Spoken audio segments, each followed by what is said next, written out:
Hello YouTube, this is Cormer22 here, back with another single ship build for Star Wars X-Wing miniatures. Today we're looking at one of the more obscure ships. We're looking at a Z95 piloted by Lieutenant Blount with his his Z95 Maxima upgraded with the maximum upgrades he's allowed. We're going to be testing this, we're looking at this ship's build and how it can be competitively viable or just want to use it for fun, so on and so forth. So let's look at the ship model first. So, as you can probably tell, the Z95 was the predecessor to the X-Wing, the T-65 X-Wing. It was made by Incom Corporation and came after the Aggressive Reconnaissance 170 fighter that the clones used during the Clone Wars. It was armed with 2 laser cannons, had 4 fusible thrust engines, could carry a variety of missile secondaries, clusters, concussions, assaults, ion pulse missiles, proton rockets, so on and so forth. Yeah, there were 4 models in the build. This is the line. This is the AF4 line, as you can tell with the bottom-mounted missile launchers.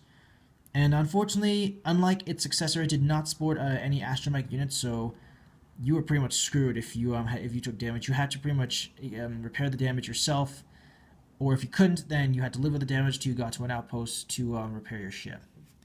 So the pilot in question today is the Rebel pilot, Lieutenant Blount. Coming in at a pilot skill of 6, he flies the Incom Z95 AF4 Headhunter. He has the standard Z95 stats: attack value 2, agility value 2, hull value 2, shield value 2, so all 2s across the board. He could perform the focus and lock-on actions. Costs 17 squadron points, so he's fairly cheap to field. And he can take on the elite pilot skill upgrade, a missile upgrade, and an unlisted modification. His ability states, when attacking, the defender is always hit by your attack even if it does not suffer damage. Now, admittedly, this ability confused me greatly, because I'm like, wait, so does that mean he suffers damage all the time when I'm attacking? And no, that is not the case. With Lieutenant Blount's ability applies to secondary weapons that require to be hit, that require the target to be hit in order to take its effect. Because, say you want to attack with like an assault missile, ion pulse missile, or an advanced homing missile, Blount's ability pretty much guarantees it's going to hit, which means its effect will take place. So we'll show that in a second here. We'll start with his modification, which I believe is a must for all of the Z95 and X-Wing models. And that is an engine upgrade, because now with the addition of the T-70s, you know, they're going to need some way to keep up with the newer, faster ship. So the engine upgrade states your action bar gains the boost action icon. So that means you can now take a focus, lock-on, and a boost action, similar to the T-70s, but it's pretty hefty cost. It costs about 4 points to field, so yeah, it's use at your own risk. For his elite pilot skill, I've gone with Predator, which states, when attacking, you may reroll 1 attack dice. The defender's pilot skill value is 2 or lower. You may instead reroll up to 2 attack dice. So Predator is basically grants you a free reroll. Unless, of course, you're attacking a ship with a pilot skill of 2 or lower, like, say, an Academy pilot or a rookie pilot, then in that case you get 2 rerolls, which is fine. It helps you increase your chances of getting a hit. However,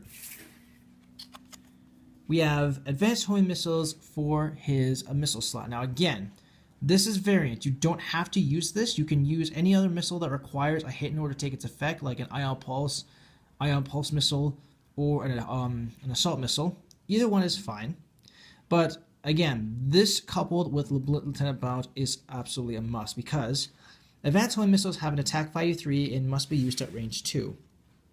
And for a cost of 3, it states, discard this card to perform this attack. If this attack hits, deal 1 face-up damage card to the defender, then cancel all dice results.